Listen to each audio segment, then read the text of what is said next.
Welcome back to part 2. We're ready to start on capacitors, and we'll do this deflection board first because our picture is a little out of proportion. The vertical and the horizontal is hard to lock. We'll do these first and then we'll do the signal board. Here's the electrolytic caps that I had to order for this set. Strange values that we typically don't use in tube type sets. Here's a layout of that deflection board where I'll be starting first. These are all electrolytics here. 3, 4, 5, 6, 7, 8, 9, 10. And then we do have some paper caps. We have one right there and a few right there clustered together. I'm going to change them one at a time. I repeat this a lot in my videos, but I always like to put in one cap, try the set, make sure that it's working the same or better, and then I'll go to the next one and so forth. As I put them in, take a highlighter, just mark them here on the parts list. That tells me that those have been changed. And we'll mark them on the schematic too. Take a highlighter and just put a little highlighting on there. That way we know that those are new caps. This first one is 100 mic at 18 volt. Let's check this and see what it says.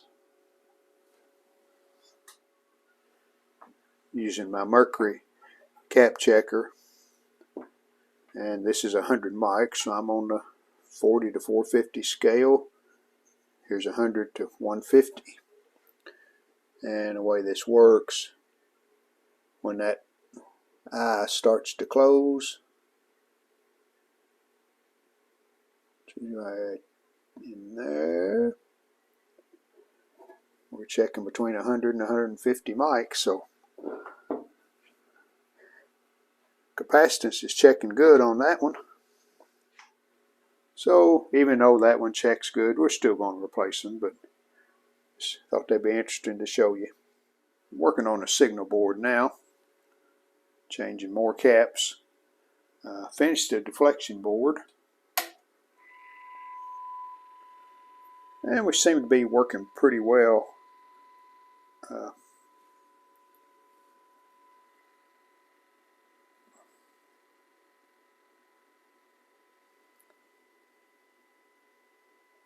I think once I get the caps changed and get this board fastened back down, get all the ground screws tight, probably work even better then. But we're getting there. Hey, look what's on TV.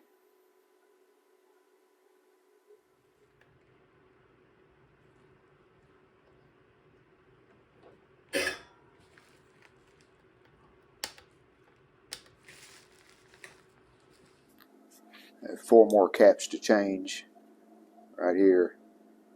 This is a vertical output board. Well, the picture looks okay. Why leave 4 old ones in there when we can change them if I went into it? Was a little hard to get out. It has predicted ground stakes fold over onto those ground tabs. Well, I think changing those caps did make some improvements.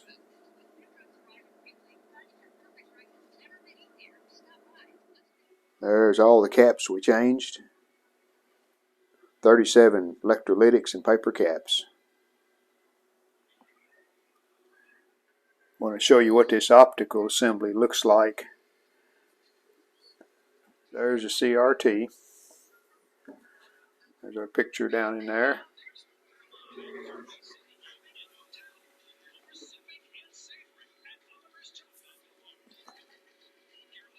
Not very good. You can see all them scratches.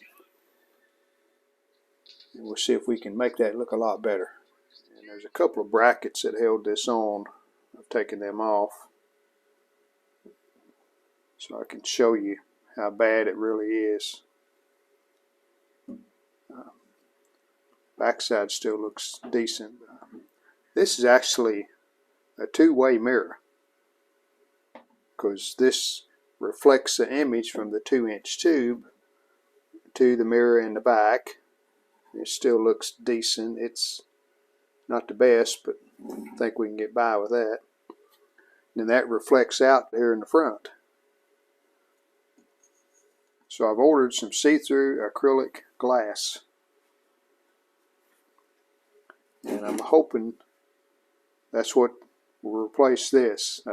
It's going to be thinner, so we're going to have to use some double-sided tape or something to make it stick good against this housing. But hopefully that's going to make our picture look a lot better than what I just showed you. Here's a new piece of acrylic glass, and it's flexible. It does have protective plastic on this side. It has one layer, and the blue side is a reflective side, so that will go in for the CRT to reflect off of that into the mirror. There's two layers of protective plastic on this side. That's the most critical side. You don't want to get scratches in it, so they protect it really good. And that's just tells you about the protective film on each side. I'm going to attempt to cut this with just a box cutter. I've broken the blade off, got a good sharp edge. So let's see how this works.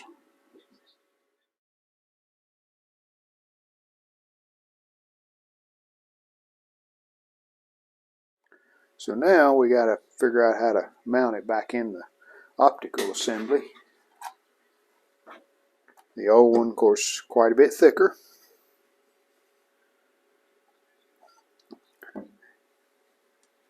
And it had this rubber around the edge. So I'm going to put this on and see how loose it fits. If that won't work, then I do have some double-sided tape I'm going to try. I'm going to leave the film on just for test fitting because I don't want to scratch it. Well, with that rubber gasket on, we've got quite a bit of movement. You can see it there. You know, it would probably still work as long as this doesn't come out, but I'd like to fit a little tighter. Let me fit this in here, just lay it in here and see what it looks like. It's a little flimsy though. Of course, this is a piece of glass here, and this is just a piece of acrylic. It's a lot thinner too, so it's got some bend to it.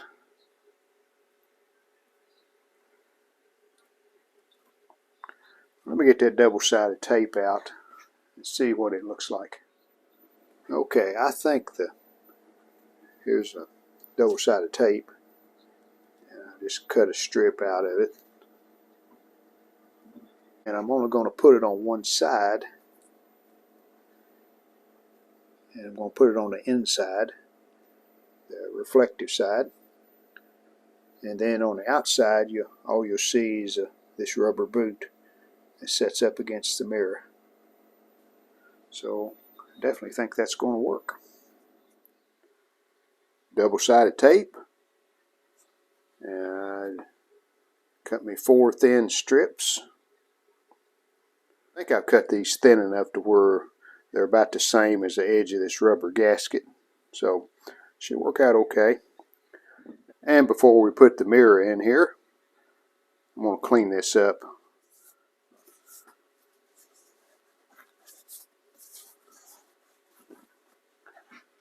We definitely got some cigarette smoke, looks like.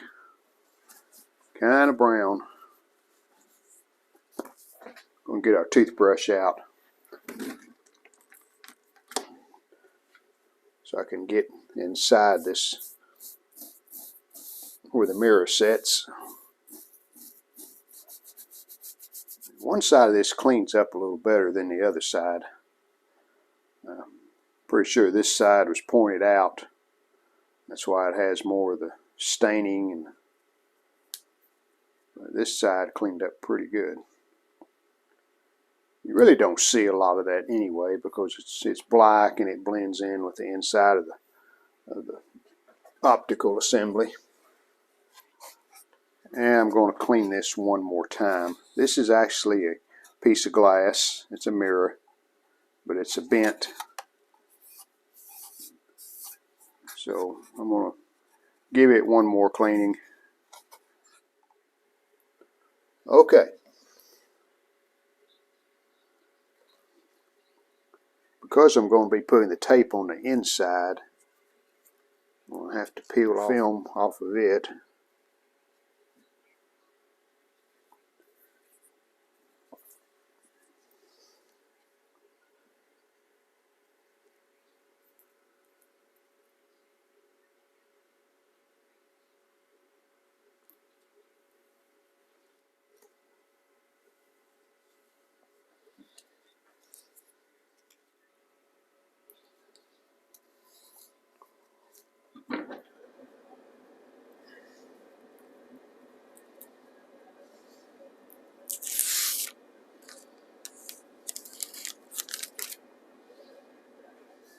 Well, that's in there, so let me get the two brackets that go at the top and the bottom there to hold it in.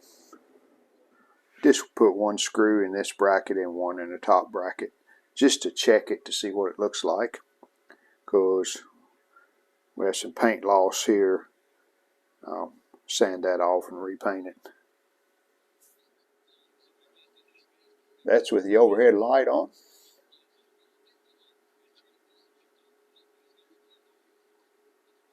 And the farther back you go, the bigger the picture gets, so that's probably about the max right there. Quite an improvement, I would say.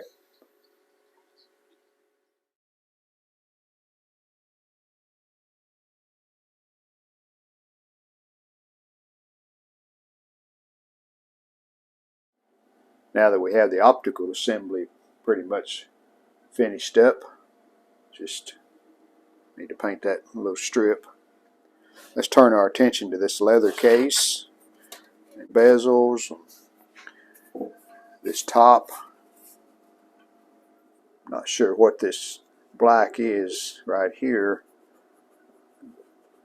It doesn't seem to want to come off with Windex or alcohol, so I'm using Goo Gone. This is in a gel, so it's kind of easier to use. You don't spray it everywhere. So I put some on my Q-tip.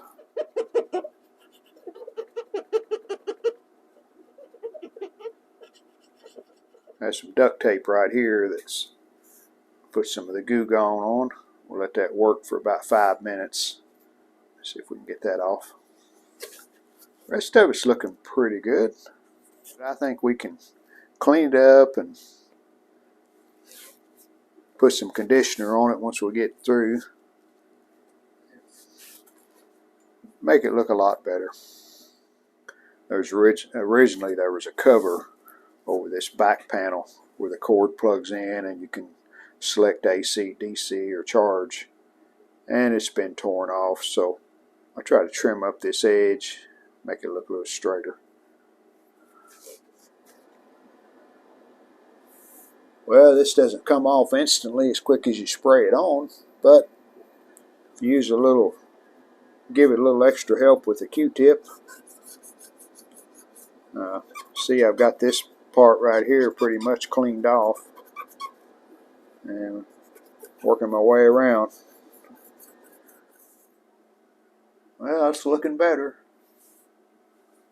Get all those grills cleaned.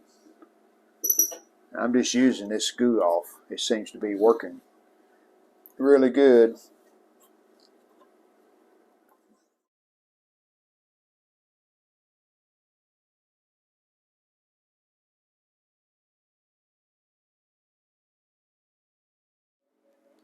Well, that's about as clean as the knobs are going to get. I may try something else on the center of these. Either paint them or maybe get some fine steel wool and see if I can bring them back. And this duct tape residue, Not having much luck with it. I've got the goo off on there and I've got it thick right on top of it. It don't seem to be cutting it very quick. So I guess I'll just leave it on there a while and see what happens. These cleaned up okay, but there's still some pitting on them. The handle ends. And about the same deal on this trim piece. I think I'm going to have to end up painting it because it's got some rust and it's pitted. Not in very good shape.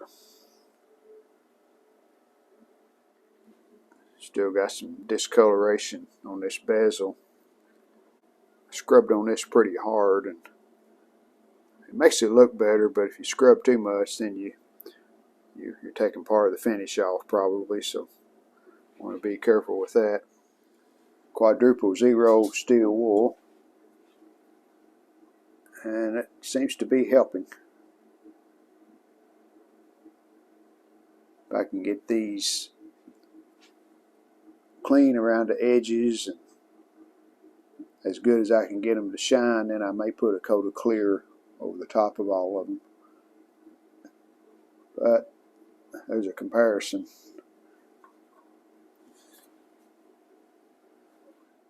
To get in those edges around the center of those knobs, just took a piece of steel wool, put it on these forceps, clamped it, and now you can scrub it.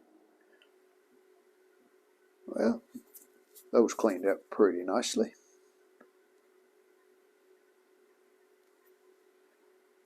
Steel wool will do an amazing job on a lot of metal. As long as you use a quadruple zero, you won't see many scratches. And there's the knobs after I worked on the centers of them a little better. They're not perfect, but they look a lot better than they did when we started. And the channel selector cleaned up pretty good. Well, unfortunately, steel wool didn't help this very much. So I'd say we'll be putting some fresh paint on this. Still working on this duct tape glue up here. I think this front bezel will clean up. My problem is getting into it with the leather case on. So I'm going to remove it. I'm going to take these clips off. I've already removed a couple of them. Push on type clips. And grab that pin when you push them on. So I'm going to have 3 more here to get off, and we'll take this out and work on it a little bit more.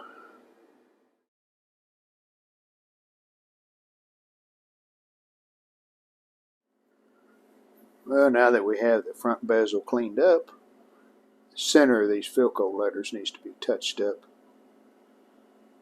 And here's a magazine I have, Popular Science, talking about the Safari. And I think if we look, those letters look black. So we're going to touch those up with some black paint.